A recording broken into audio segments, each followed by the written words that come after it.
Painted painless learning. પાઠ્યપુસ્તકની અંદર આ દાખલો આપણને 18મો આપેલો છે, એટલે હું અહીંયા કાઉન્સમાં 18 લખી નાખું છું, એટલે જેને જોવું હોય એ જોઈ શકે. દાખલો ઇઝી છે, 2 હવાલા અટપટા છે, કરશો એટલે આવડી જશે. ડન. હાલો, શું કીધું ભાઈ? જૈની અને આસ્થા 3:2 ના પ્રમાણમાં નફો નુકસાન વેચતા ભાગીદારો છે. 31/3/2023 રોજ તેમની પેઢીનું પાકું સરવું નીચે મુજબ હતું અને આપણને અહીંયા હવાલા આપ્યા છે.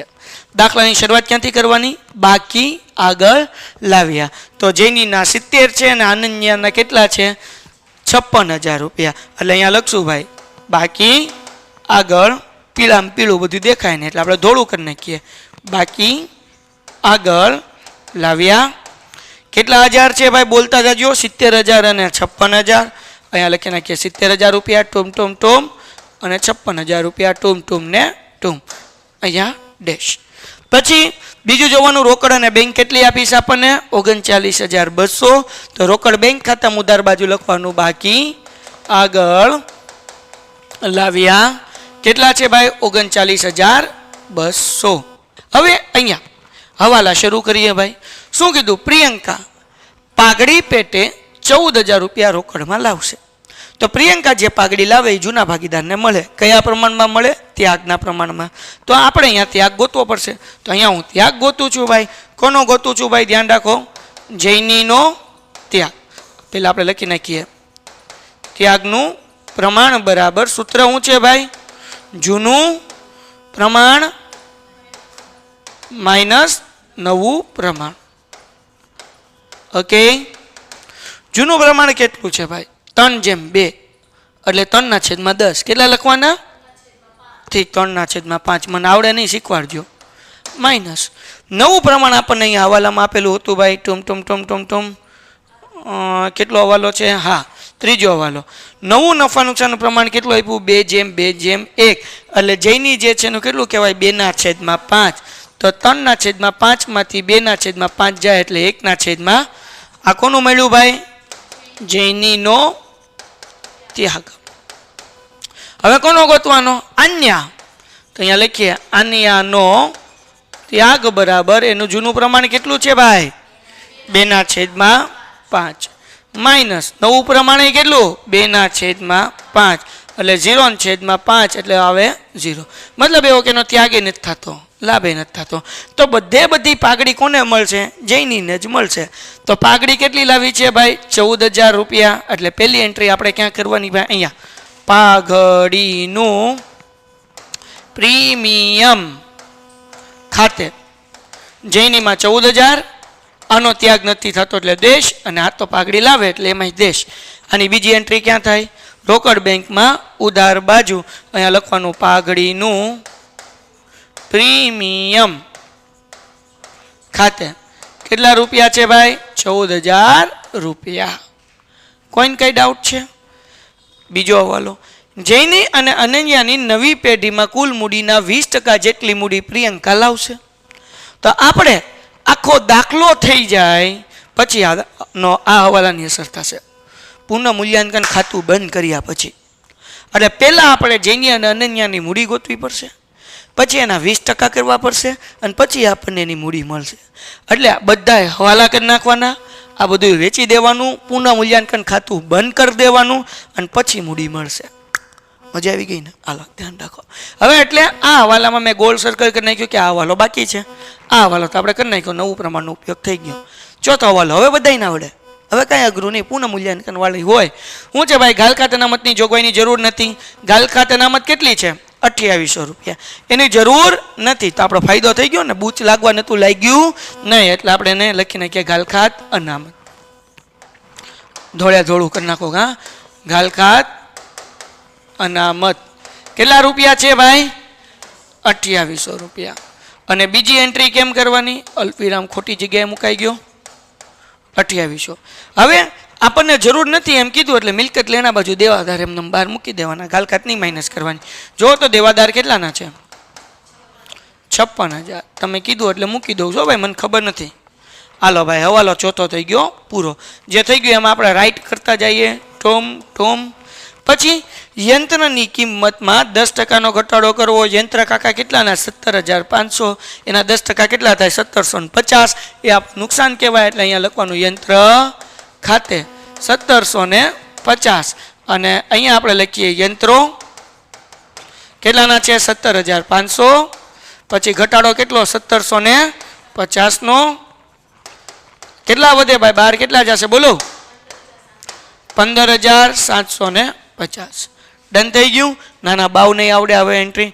યંત્રની કિંમત વાળું થઈ ગયું. મકાનની બજાર કિંમત 70,000 છે. મકાન છે કેટલાનું?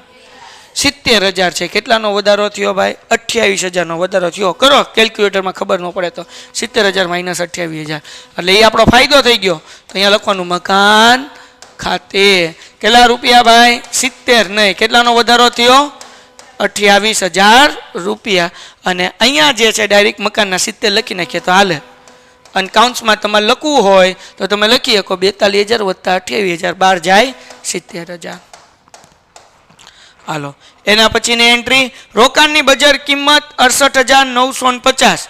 તો લોતાન કેટલાનું છે ભાઈ? Thank you. રોકાણ 63,000નું છે. એની કિંમત કેટલી થઈ ગઈ? રોકાણની કિંમત 68,000 થઈ ગઈ. 950 રૂપિયા. વધારો થયો કે ઘટાડો? ફાયદો થયો ને આપણો. તો 68,950 માંથી માઇનસ કરી નાખો 63. કેટલા વધે? વાહ વાહ, તારા લગન પાકા. લે 5,950. તો અહીંયા લખી નાખો રોકાણ ખાતે 5,950. અને અહીંયા લખી નાખવાના રોકાણ કેટલાના થઈ ગયા છે ભાઈ? 68,950 ને? પાકું ને? હાલો 950. ઓકે. એના પછી જૈની અને અનન્યા નવી પેઢીમાં તેમની કુલ મૂડીના જો શું લખ્યું? તેમના સંબંધિત નવા નફા નુકસાન પ્રમાણમાં રાખશે. તો પહેલાં તો આપણે કુલ મૂડી ગોતવી પડશે, નવા નફા નુકસાનમાં વેચવાની, અને પછી બધી વાત કરવાની. આગળ વ્યા જઈએ એટલે આ એન્ટ્રી શું કરવાની ભાઈ? બાકી રાખવાની. એ તે પુનઃ મૂલ્યાંકન ખાતું બંધ થઈ ગયા પછી આવશે. વિદ્યાર્થી મિત્રો, 8 જ હવાલા છે. 9મો હવાલો બીજા દાખલાનો ભૂલમાં ઠપ કરાઈ ગયો છે એટલે ભૂલી નાખ્યો. તો આપણે 8 હવાલાની અસર આપી દીધી છે, જેમાં 2 હવાલા બાકી છે. એ 2 હવાલાની અસર ક્યારે મળશે? આ બધું ગોઠવ્યું અને પુનઃ મૂલ્યાંકન ખાતું બંધ થઈ ગયું પછી. હવે જુઓ, અહીંયા આપણે આ 2 મૂડી તો લખી નાખી. સામાન્ય અનામત શું કરી દેવાની હોય? જૂના ભાગીદારને જૂના પ્રમાણમાં મૂડી ખાતાની જમા બાજુ વેચવાની હોય. કેટલા રૂપિયા છે? 8,400. તો અહીંયા લખી નાખીએ સામાન્ય અનામત ખાતે. હાલો, 8400 રૂપિયાને કયા પ્રમાણમાં વેચવાનું? 3 જેમ વેચો. 8,400 3 જેમ 2 ના પ્રમાણમાં વેચો. કેમ વેચાય? 8,400 ગુણ્યા 3 ભાગ્યા 5. કેટલો જવાબ આવે છે ભાઈ? 5,040. અને આનો કેટલો જવાબ આવે છે ભાઈ? 8400 માંથી 5,040 માઇનસ કરી દો. કેટલી? 3,360. ઓકે. સામાન્ય અનામત વેચાઈ ગઈ. રોકાણ અનામત એ ભાગીદારને વેચી દેવાનું. વેચવાલો ઝડપથી અહીંયા લખી નાખીએ રોકાણ અનામત. રોકાણ અનામત ખાતે કેટલા આવશે ભાઈ? કેટલા? 4200 રૂપિયા છે અને વેચશું એટલે કેટલા? 2,520. પછી 1,680. 1,650 રૂપિયા. હાલો, પછી શું છે? કારીગર નફા ભાગ ભંડોળ. કારીગર નફા ભાગ ભંડોળ વેચાય નહીં. વળતળ હોય કારીગર વળતળ ભંડોળ તો વેચાય. નફા ભાગ ભંડોળ છે એ મૂડી દેવા બાજુ એમને શું કરી દેવાનું? મૂકી દેવાનું. અને લેણદારો એમને મૂકી દેવાના. તો આપણે અહીંયા મૂકી દઈએ કારીગર નફા ભાગ ભંડોળ. કેટલાનું છે ભાઈ? 31,500. અને લેણદારો કેટલાના છે ભાઈ? 44,800. 84 નહીં ભાઈ. આ 2 આપણે એમને મૂકી દીધા. હવે આ બાજુ આવી જઈએ. મકાનની એન્ટ્રી થઈ ગઈ, યંત્ર થઈ ગયા, રોકાણો થઈ ગયા, દેવાદારો થઈ ગયા, ગાળ ખાતા અનામત થઈ ગઈ, બેંકે થઈ ગયું, કાંઈ વધ્યું નહીં. તો હવે તલવાનું પુનઃ મૂલ્યાંકન ખાતું બંધ કરો. આનો ટોટલ હાલો કેટલો થાય છે ભાઈ? 28,000, 2800 અને 5,050. સોરી 5,950. 36,750. 36,750 માઇનસ કરો. હાલો 1,750. બાકી આગળ લઈ ગયા નો આવે. શું આવે? નફો જૂના ભાગીદારના મૂડી ખાતે, બરાબર ને? અહીંયા લખવાનું મૂડી ખાતે. મારી જેવા લખે બાકી આગળ લઈ ગયા. એક છોકરાએ લખ્યું સ્ટેસમાં એટલે મેં લખ્યું. કેટલો જવાબ આવ્યો આપણને? 35,000 આવ્યો ને? 35,000. જૂનું પ્રમાણ કેટલું છે ભાઈ દાખલાની અંદર? 3:2. 3:2 ના પ્રમાણે વેચી દો જૈની અને અનન્ય. કેટલા આવશે? 21,000. પછી 14,000. હાલો ડન થઈ ગયું. તો એ આપણે અહીંયા લખવાનું પુનઃ મૂલ્યાંકન ખાતે. હું લખવાનું ભાઈ? પુનઃ મૂલ્યાંકન ખાતે. કેટલા આવશે? 21,000 અને 14,000. ઓકે. હવે જુઓ ભાઈ, અહીંયાથી દાખલો સમજવાનો. હવાલામાં શું કીધું? જૈની અને અનન્ય નવી પેઢીમાં તેમની બંનેની કુલ મૂડી, હું કીધું? બંનેની તેમના સંબંધિત નવા નફા નુકસાન પ્રમાણમાં રાખશે. તો આપણે કુલ મૂડી ગોતવાની. કુલ મૂડી કેમ ગોતવાની? તો કે આ જૈનીનો જે સરવાળો છે એનો, અનન્ય જે છે સરવાળો, એ બેયનો સરવાળો કરવાનો એટલે કુલ મૂડી આપણને મળે, બરાબર? તો એની વર્કિંગ નોટ હું અહીંયા પાછળ કરીશ. પહેલાં બેયનો સરવાળો કરો. તો અહીંયા લખું છું જૈનીની કુલ મૂડી કેટલી થાય? 70,000 + 14,000. હમણાં ખાલી સરવાળો કરવાનો છે, અહીંયા લખવા નથી. કરો 70 + 14. ઉભા રહ્યો. આ જે છે ને ટૂમ આવો જવાબ મળ્યો ને બેયનો મૂડી દેવા બાજુનો. આનો સરવાળો કેટલો થાય છે? 1,12,560. આનો સરવાળો કેટલો થાય છે? 75,040. બરાબર ને? તો હવે ધ્યાન રાખજો, 75,040. કુલ મૂડી એટલે શું થાય? અહીંયા ધ્યાન રાખો. તો આનો સરવાળો કર્યો તો કેટલો આવ્યો? 75,040. અને આ જૈની છે અને આ કોણ છે? અન્ય છે. હવે પેઢીની કુલ મૂડી ગોતવાની. કુલ મૂડી બરાબર કુલ મૂડી એટલે જૈનીની મૂડી વત્તા અન્યની મૂડી. તો અહીંયા લખું છું ભાઈ, જૈનીની મૂડી વત્તા અન્યની મૂડી. આની આવી 1,12,560 વત્તા 75,040. કરો બેનો સરવાળો. કેટલો થાય? 1,87,600. આ કુલ મૂડી થઈ. હવે કુલ મૂડી જે છે એ કયા પ્રમાણમાં રાખશે? હવાલામાં શું કીધું ભાઈ? જૈની અને અનન્ય નવી પેઢીની તેમની કુલ મૂડી આપણે ગોતી લીધી 1,87,000. તેમના સંબંધિત નવા નફા નુકસાન પ્રમાણમાં રાખશે. નવો નફા નુકસાન પ્રમાણ શું છે? 2:2. મતલબ એવું કે બેની મૂડી સરખા પ્રમાણમાં વેચવાની. 2:2 એટલે 1:1 જ થયું ને, કારણ કે 2:2 છે. 2 એટલે જવાબ કેટલો આવ્યો? 1:1. એટલે એનો મતલબ એવો થયો કે હવે જે એની કુલ મૂડી છે એ કયા પ્રમાણમાં રાખશે? સરખા પ્રમાણમાં. તો હવે અહીંયા ધ્યાન રાખો, જૈનીની નવી મૂડી બરાબર, જૈનીની નવી મૂડી બરાબર 1,87,600 એને ગુણ્યા 1/2 અને અન્યની નવી મૂડી બરાબર 1,87,600 એને ગુણ્યા 1/2. કેટલા આવશે આનો જવાબ ભાઈ? 93,800.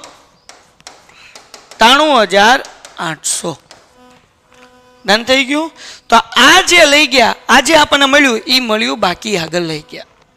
શું મળ્યું? આ તો આ જે છે એ આપણે અહીંયા લખવાનું ટૂમ અહીંયા બાકી આગળ લઈ ગયા. 93,800. 93,800. સમજાણું કે ન સમજાણું? ખ્યાલ આવ્યો કે ન આવ્યો? ઓકે, આગળ અહીંયા જઈએ. હવે આપણે જે છે જૈની અને અનન્યનું ખાતું બંધ કરશું. વધારાની બાકી મળે એ ક્યાં નાખવાની ભાઈ? તો કે એ આપણને હું કીધું ભાઈ નવા નફા નુકસાનમાં રાખશે. તો હવે વધારાના જે આપણને પૈસા મળ્યા એ રોકડ અને બેંક ખાતે લખશું. જે તફાવત મળે એ ક્યાં લખશું? રોકડ અને બેંક. ઓકે, તો હવે આપણે એક કામ કરીએ ભાઈ, આ બેન ખાતા બંધ કરી નાખીએ. કરો, જૈનીનો ટોટલ કેટલો થાય છે ભાઈ?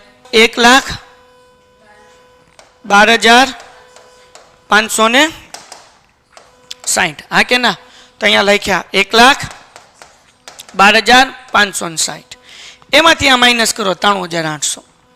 તો એ નાખવાનું રોકડ ખાતે, રોકડ બેંક ખાતે. રોકડ ખાતું બનાવ્યું તો રોકડ ખાતું, અને બેંક બનાવ્યું હોય તો અહીંયા લખવાનું બેંક ખાતે. કેટલા આવશે? 18,760. આ મળી તફાવતની રકમ. હવે એવી રીતના આનો સરવાળો ઓછો થાય 70,000 જ થશે. તો આપણે અન્યનો સરવાળો કરવાનો, ઉધાર બાજુનો, કારણ કે જે સરવાળો વધારે હોય લખવાનું. તો અહીંયા લખશું આપણે 800, અહીંયા લખશું આપણે 93,800, એમાંથી આ માઇનસ કરશું એટલે અહીંયા લખવાનું બેંક ખાતે, અને એનો જવાબ એ 18,760 જ આવશે. બરાબર ને? 93,800 માંથી આ બધી રકમ માઇનસ કરો એટલે કેટલા આવે? 18,760. હવે જૈનીમાં ઉધાર બાજુ આવ્યું છે તો એ લખવાનું જમા બાજુ, અહીંયા લખવાનું જૈનીના મૂડી ખાતે. કેટલા આવશે ભાઈ? 18,760. આનું જમા આવ્યું તો એનું ક્યાં લખવાનું? ઉધાર. એટલે આ કોણ છે? અન્ય છે, એટલે આપણે લખશું અહીંયા શું લખશું ભાઈ? અન્યના મૂડી ખાતે. કેટલા આવશે? 18,760. ડન? ક્લિયર થઈ ગયું? હવે દાખલો પૂરો, પણ એક હજી વસ્તુ બાકી, મૂડી ગોતવાની. કોની? પ્રિયંકાની. તો દાખલામાં શું કીધું ભાઈ? પ્રિયંકા કેટલી મૂડી લાવશે? તો કે જૈની અને અનન્યાની નવી પેઢીમાં કુલ મૂડીના 20%. તો જૈનીની અનન્યાની કુલ મૂડી કેટલી થઈ નવી પેઢીમાં ભાઈ? કેટલી મૂડી થઈ બેયની ટોટલ? નહીં, 1 લાખ. આ કુલ મૂડી થઈ ને, કુલ મૂડીના 20%. એટલે જૈની અને અનન્યાની કુલ મૂડીના 20%. તો કરો કેટલા થઈ છે ભાઈ? તો અહીંયા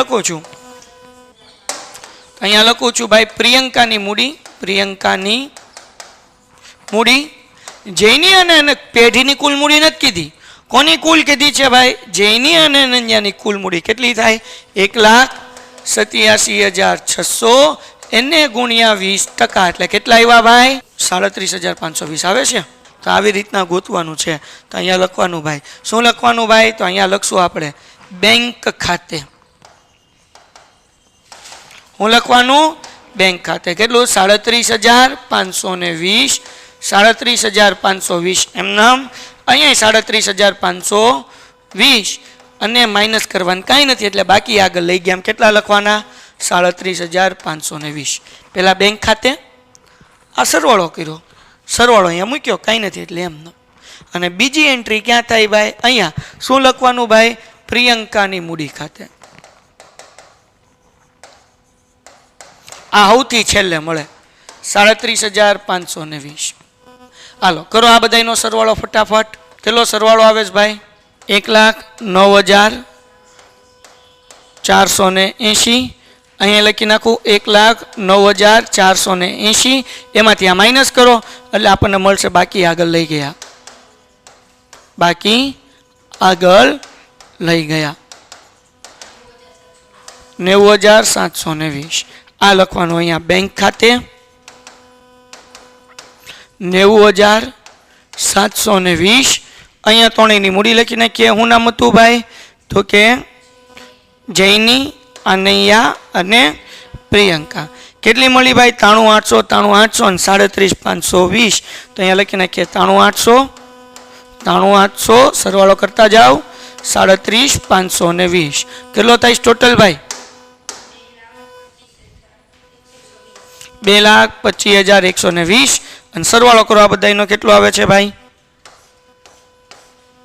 2,25,120, 35,144, 800, 3,01,420. આ બાજુને કરી નાખો, એ જવાબ આવશે. આવી ગયો? તો આવી રીતે દાખલો ગણવાનો છે. Painted Painless Learning.